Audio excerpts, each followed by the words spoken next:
El tema que voy a desarrollar es la fisiopatología de la caquexia y voy a presentar primero una pequeña cita histórica, ya de Hipócrates, donde describía qué era la caquexia. En realidad no se conocía en ese momento, digamos, las causas, porque muchas veces también se emparentaban con otras enfermedades. Una diabetes terminal también tenía el mismo cuadro de caquexia, y él la define como que los hombros, clavículas, tórax, muslos desaparecen y esta enfermedad es mortal. O sea, llegada a una determinada pérdida de peso, la situación es tan grave que lleva a la muerte. Brennan, un científico más, dice que existen evidencias sugestivas de que los mecanismos adaptativos normales frente al ayuno, conducentes al ahorro proteico, no funcionan en el individuo con cáncer.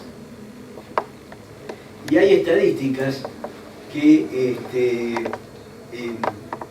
voy a nombrar las de Estados Unidos, en algún caso se parecen a las nuestras, pero estas son fidedignas. Fíjense que sobre 1.300.000, casi 400.000 pacientes, 410.000 pacientes, o sea, el 30% de los pacientes con cáncer presenta algún grado de desnutrición. Les pido disculpas por la tos, ¿sabes qué? La vacuna. Me pasó a varios, con la vacuna de la gripe. Bueno, Justo se vacunó hoy. Así que es efectiva.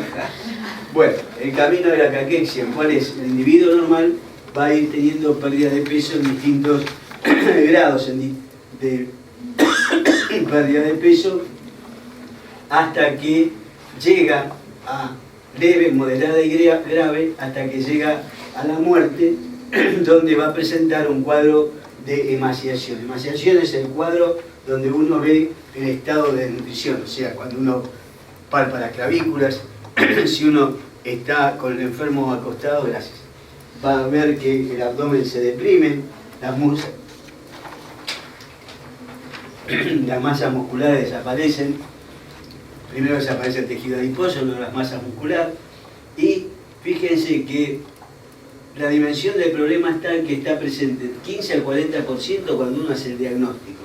Cuando la enfermedad está avanzada, con el paciente oncológico llega hasta un 80%, sobre todo en cáncer del aparato digestivo, y donde más, seguramente vos también lo ves, es en páncreas, cuando sobreviven hasta 5 o 6 meses.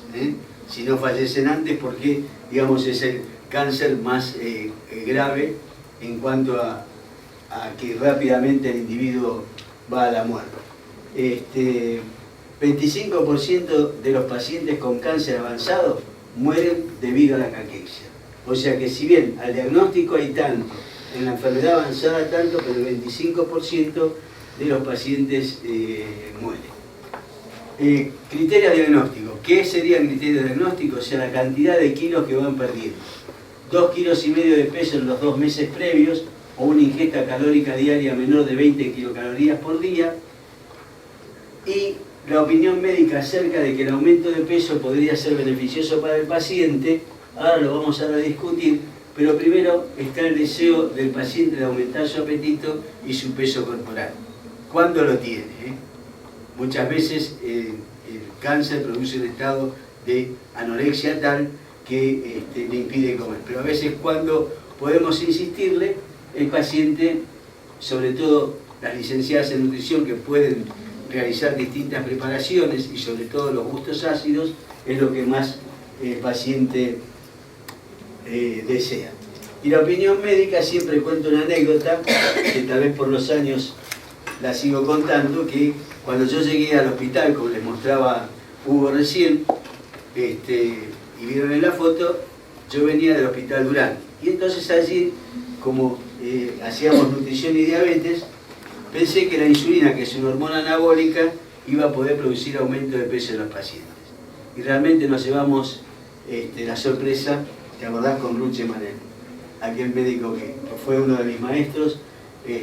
Realmente el paciente con cáncer no responde como si el diabético, desnutrido, uno empieza a insulinizarlo, aumenta de peso, aumenta el apetito, pero en cáncer eso no pasa. Otro valor a tener en cuenta, además del Body Mass Index y eso, para ir ganando un poquito de tiempo, es fundamental tener en cuenta la albúmina, es fundamental la disminución de la masa libre de grasa, por menos del 10%, y hoy en día tener en cuenta que la proteína C reactiva aumentada es también un criterio que hay que tenerlo presente.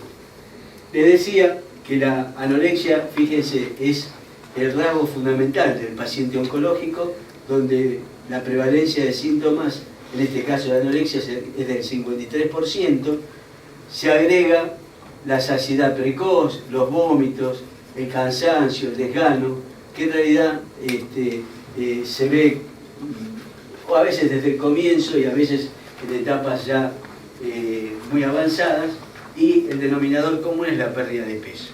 O sea, ¿qué importancia tiene para ustedes las jóvenes que el paciente pueda ser pesado? Si es posible, diariamente, si está en el hospital, o el día por medio, pero es el único, es el parámetro más valedero. La albúmina, todo lo que quieran es importante, pero el control de la balanza no hay que olvidar de hacerlo nunca. Y a veces hay que descartar edemas, porque el paciente puede aumentar de peso y a lo mejor tiene edemas. O sea, también no olvidarse de esa situación. Estos pacientes por lo general tienen un ayuno prolongado por distintos estudios, por distintas situaciones. Tienen también pérdida de masa muscular, la sarcopenia, y también se agrega la deshidratación. O sea, la pérdida de agua es fundamental tenerla en cuenta y hay que fundamentalmente hidratarlos, sea en vía oral o vía parenteral, y el estado terminal es el que habíamos nombrado la caquexia. Hay pérdida de masa libre de grasa, no de proteínas viscerales, hasta último momento en que sí las hay, y disminuye el potasio intracelular, de manera que hay que tenerlo en cuenta cuando uno le alimenta a los pacientes. Esto que seguramente se los habrán enseñado, aunque hay algunas teorías modernas de que no lo tienen en cuenta, los tiempos de la nutrición son 3: alimentación, metabolismo y excreción. Y vamos a ver cómo vamos a adaptar esto al paciente oncológico.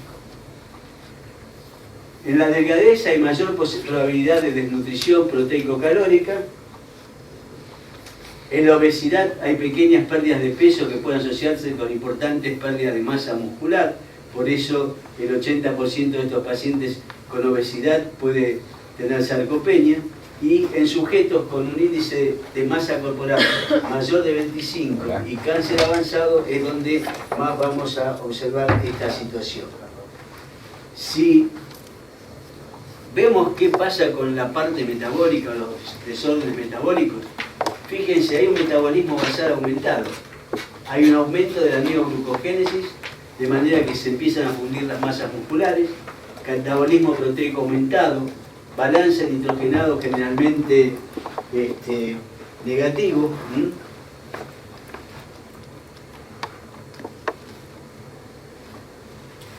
Estaba buscando la lucecita. ¿No anda? No, porque si no avanza. No importa. Gracias. Balance nitrogenado negativo, dijimos. Hay intolerancia a la glucosa porque disminuye la secreción de insulina, pero que aumenta además la resistencia a la insulina, de manera que sí pueden necesitar estos pacientes en algún momento recibir insulina, pero no como les decía yo que sería la panacea para mejorar la situación de su pérdida de peso. Y junto con el catabolismo proteico vemos que hay reducción de masa grasa, como dijimos anteriormente. Y si nos vamos viendo un poquito, abuelo de pájaro, las leyes de la nutrición, el paciente con cáncer presenta anorexia y trastorno del aparato digestivo, y la anorexia lleva al déficit de aporte de alimentos. O sea, en cuanto a la primera ley, el ingreso calórico es menor que el requerimiento, hay alteración del gusto y del olfato, que después te voy a mostrar otra diapositiva donde podemos apreciarlo mejor. Hay alteraciones humorales, psicológicas, sociales, o sea, hay distintas situaciones que llevan o inducen al aporte disminuido de alimentos. En cuanto a la ley de la caridad, se generan regímenes hipoproteicos,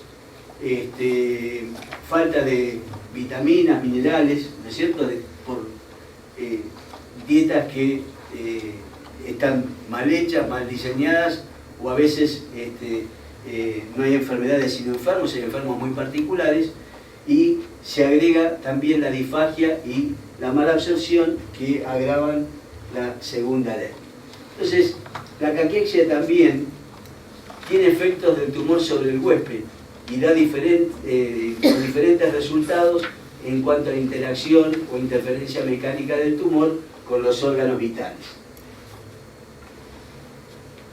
En cuanto a la alteración metabólica de los hidratos de carbono, ¿qué pasa en el huésped y qué pasa en la célula neoplásica? En la célula neoplásica hay aumento del consumo de glucosa y glucólisis anaeróbica con producción de lactato, incremento de la vía metabólica de la pentosa fosfato y aparición de las isoenzimas glucolíticas fetales. En el huésped hay aumento del recambio de glucosa y gluconeogénesis hepática. Aparece acá esta situación que está dado por el llamado ciclo de Cori, y de la alfa-alaniloglucosa, sensibilidad disminuida a la insulina, lo nombramos, metabolismo glucosado disminuido a nivel muscular, aumento de la producción de lactato, que también lo nombramos, y en cuanto a la gluconeogénesis, no se frena aún por la administración de glucosa. Si yo administrara glucosa, tampoco freno, o sea, si yo realimento al paciente y el cáncer es de malignidad tal que por más que yo le administre glucosa, no se frena el catabolismo. En cuanto a la tercera ley, tenemos que la selectividad de la selección de nutrientes lleva a enfermedad por carencia, sobre todo aumenta la cetogénesis, y a la adecuación, que es la que se debe cumplir siempre de todas las leyes. Se analizará la condición del enfermo que vamos a alimentar, el momento evolutivo de la enfermedad y qué perturbación hay de aparato digestivo. Si yo tengo una obstrucción en esófago, lo tendré que alimentar seguramente a partir del estómago, con una gastrostomía o una yeyonostomía, tener en cuenta el nivel, por ejemplo, del aparato digestivo enfermo para yo poder saltear esa zona y llegar a que pueda alimentarlo por vía parenteral, por ejemplo. En cuanto a la anorexia, es precoz en muchos de los tipos de cánceres, y después hay que tener en cuenta que la terapéutica es la que influye negativamente en estos pacientes. Las tres terapéuticas son la quimioterapia, la radioterapia y la cirugía. Esto es en distinto orden de acuerdo al tipo de cáncer que se presente, al grado, si ustedes tienen un cáncer de recto avanzado, harán seguramente primero quimioterapia o radioterapia, a ver cuál es la urgencia, y luego la parte quirúrgica. En algunos momentos uno se dice, bueno, se inclina de acuerdo al protocolo a la cirugía y después hace, si es necesario, o casi siempre es necesario, el apoyo quimioterápico o radioterápico. Alteraciones propias del tumor, del tipo metabólicas, enfermedades concomitantes, aparece cardiopatía, o tener en cuenta si ese paciente no tiene una cardiopatía previa o una nefropatía o una hepatopatía. La inmunodepresión y las infecciones son frecuentes. Se agregan también los trastornos psicológicos propios de tener un diagnóstico de esta magnitud, y en cuanto a que la caquexia se agrava con la hospitalización. Piense que el paciente se interna y si no está en un lugar de avanzada, va a tener un estudio para las 7 de la mañana, el técnico del hospital empieza a las 8:30, ya lleva ayunos del día previo, a veces puede haber un accidentado en un hospital y se le da prioridad. O sea, pueden ocurrir muchas situaciones que llevan a esta situación que podemos definir como hospitalismo, como muchas otras más que pueden o que puedan presentarse. Si tiene un cáncer de la cavidad oral, fíjense que va a estar sumamente agravada la anorexia y la primera ley de la nutrición, como vimos. Lo mismo puede pasar si está localizado en el esófago. Y cómo se alteran los umbrales gustativos. Lo veíamos en una etapa previa, qué pasaba con pacientes con cáncer gástrico, previa a la aparición de medicamentos que hoy frenan los inhibidores H2, los inhibidores de la bomba sodio-potasio ATPasa. Eso ha modificado, porque antes los pacientes tenían una disminución al gusto amargo y lo primero que producían era un rechazo a la carne, y bueno, a uno como médico de hacer clínica, además de palpar el ganglio supraclavicular y el paciente manifestar aversión a la carne y la pérdida de peso, uno ya sospechaba el diagnóstico. Entonces se ve todavía en cáncer de estómago el rechazo, pero no tanto como se veía en otra época con falta de otro tipo de medicamentos. Puede haber un umbral aumentado a lo dulce, puede haber a lo salado, a lo dulce, un umbral aumentado a lo ácido. O sea, es llamativo cuando uno empieza a ingerir mucha azúcar, no pensar en diabetes, sino pensar en que hay otras patologías que pueden dar.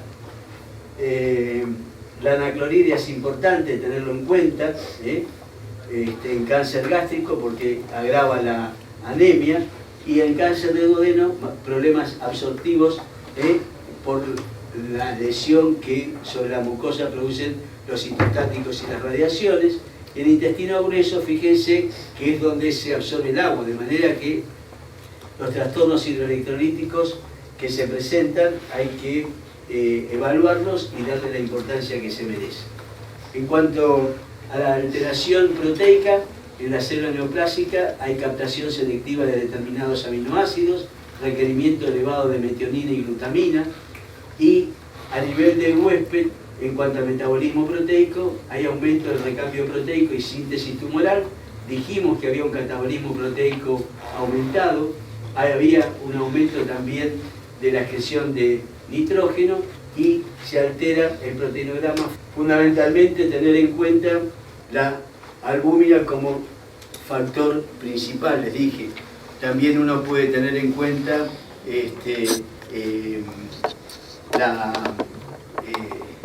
bueno, se me borró la otra sustancia que dosamos, pero la más importante es esta porque sirve tanto para ver el grado de degradación como el grado de mejoría del paciente. Bueno, lo fundamental, para ir redondeando un poquito más la idea, es la respuesta de el paciente y el aumento del gasto energético. En cerebro es muy probable que presente depresión, disminución de apetito y aumento de la actividad simpática a nivel de hipotálamo. La lipólisis, que también logramos a nivel del tejido adiposo, la disminución de la síntesis proteica, y a nivel del hígado, aumento de síntesis proteica en fase aguda, con la PCR aumentada, y disminuye también el metabolismo a las drogas. Y la saciedad precoz y las náuseas, que también forman parte de este cuadro de nutrición. En cuanto a la alteración metabólica de los lípidos, captación de oxidación de ácidos grasos disminuida, la lipogénesis inadecuada y una actividad aumentada de la hidroximetilglutaricoenzima A. Y en el huésped vemos que hay lipólisis aumentada, oxidación de ácidos grasos en forma continua, aunque se administre glucosa, como dijimos también en otra diapositiva, lipogénesis disminuida, lipólisis, repito, lipólisis aumentada, lipogénesis disminuida, y hay aumento de la BLDL que es muy significativo. Hay que tener en cuenta también los mediadores humorales, y dentro de esto tenemos la toxohormona, el factor lipolítico, la serotonina, que es depresor del apetito, y hay tumores carcinoides en bronquios y en gastrointestinales que producen este aumento de serotonina, que es depresora del apetito, y otras como la bombecina y la calcitonina, que también tienen importancia como mediador metabólico. Y esto, que es un lindo esquema donde dice: la anorexia cancerosa podría ser secundaria a señales periféricas por error en el proceso de transducción o desorden de la actividad de las neuronas de segundo orden involucradas. Y fíjense donde hay una serie de señales metabólicas, donde estas señales periféricas son las que van a producir un aumento del neuropéptido y del agouti-relate receptor, y también la propia melanocortina, y son sustancias que unas van a activar las neuronas y otras van a actuar sobre el núcleo arcuatum, y justamente van a dar señales donde comienza a agravarse la caquexia. O sea que tiene una base fisiopatológica bien definida, y donde podemos conocer por lo menos el origen. Y otros factores producidos por el huésped, donde están las citoquinas y las hormonas reguladoras, la disminución, dijimos, de insulina, el aumento de glucagón, la hormona de crecimiento y la somatostatina, que tienen algún papel definido. Y después tenemos las señales adipositarias, donde nombramos el papel de la insulina, que es anabólica, el papel de la leptina, que se está estudiando tanto hoy para el tratamiento de la obesidad, y después tenemos todo lo que son las grelinas y CSK y neuropéptido I, donde seguramente después Cutuli creo que va a hablar, no sé, vos también tenés algo de este tema, pero se van a hablar de, vos vas a hablar, ¿no?, después de señales. Sí, no tanto de señales, de obesidad y cáncer. Bueno, en obesidad él le va a ampliar un poquito más este tema, así yo no tomo tanto tiempo. Y tenemos señales energéticas, donde la malonicoenzima intracelular también juega un papel importante. Bueno, nombramos el factor de necrosis tumoral, segregado por los macrófagos, y a dosis subletales produce anorexia, disminución de peso, depresión de grasa de depósito, etc. Y también tenemos otras como las distintas interleuquinas, como la interleuquina 1. Quiero aclarar que esto no aparecía en la... Es un defecto de técnica, no piensen que armé esta diapositiva así. Pero bueno, puede ser entretenido. Para mí es molesto a la vista, puede ser que... Pero bueno, es una máquina muy especial esta. Bueno, y acá vuelve a nombrar un poquito más la acción de las citoquinas, la acción de la serotonina como estimulante de estas hormonas, que son las que van a producir efectos sobre la saciedad. La interleuquina 6, que es otra de las estudiadas. El interferón gamma, que hoy se produce en gran escala, digamos, para el tratamiento de muchos tumores, son análogos del interferón. Y para ir redondeando y no tomarme más del tiempo, otros mediadores de caquexia son la testosterona, que aumenta la síntesis proteica, disminuye la liberación de las citoquinas proinflamatorias por parte de los macrófagos, aumenta la interleuquina 10, que es anticaquexia o anticaquectina, y es fundamental el papel que presentan en cáncer. El factor de crecimiento símil insulina, que aumenta la síntesis proteica muscular y que está estimulado por el ayuno nocturno, la testosterona y la hormona de crecimiento, de manera que llevan también a la desnutrición en este tipo de pacientes, donde se genera toda esta cascada de sustancias, como por ejemplo en el caso de los glucocorticoides, que todos conocemos. Aumenta la gluconeogénesis, disminuye la síntesis la síntesis proteica, y suprime la captación de aminoácidos y glucosa por el músculo, de manera que estos tienen una acción negativa en algún momento de la evolución del cáncer. La miostatina, o factor 8 de crecimiento y diferenciación, es una hormona muscular que suprime el crecimiento del músculo por disminución de proliferación de los mioblastos. No comprobable en humanos, pero se lo traigo como algo de estudio más reciente. Y para ir concluyendo, decimos que la malnutrición es una circunstancia que afecta a una gran proporción de pacientes oncológicos, tiene efectos perjudiciales sobre su evolución, se asocia a deterioro de la calidad de vida. Eso es muy importante, buscar confort, calidad de vida, todo lo que podemos brindarles es fundamental, y deterioro de la calidad de vida, menor supervivencia y a deterioro en la tolerancia al tratamiento. De manera que, haciendo un resumen, tenemos que en cáncer vamos a tener fundamentalmente anorexia, sea por disminución de aporte, por falla de la digestión y absorción, pérdidas de proteínas y carencias nutricionales que agravan la desnutrición, y además hay perturbaciones del metabolismo del huésped, consumo de energía por el tumor, y este aumento del consumo energético agrava la desnutrición. De manera que sería un círculo, y acá serían unas flechas que nos van llevando a este estado de situación.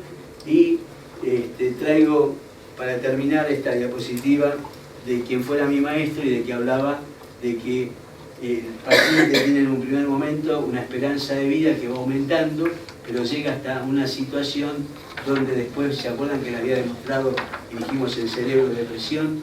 El paciente con cáncer llega a un estado de depresión tal que queda en soledad, la familia prácticamente o lo abandona o lo lleva al hospital pensando que la internación es la solución, y desgraciadamente el paciente va hacia la muerte. Y para terminar con esta diapositiva, la valoración nutricional y un tratamiento nutricional precoz son fundamentales para revertir o impedir la aparición de la malnutrición. O sea que, a pesar de todo lo que yo pude hablar de fisiopatología, de hormonas, mediadores, citoquinas, grelinas, etc., es fundamental siempre hacer el aporte nutricional, tratar de luchar, aunque algunos dicen que si yo alimento al paciente, alimento al tumor, pero de todas maneras siempre traten de alimentar al paciente, porque muchas veces van a lograr que ese tumor no se alimente y que el paciente se recupere.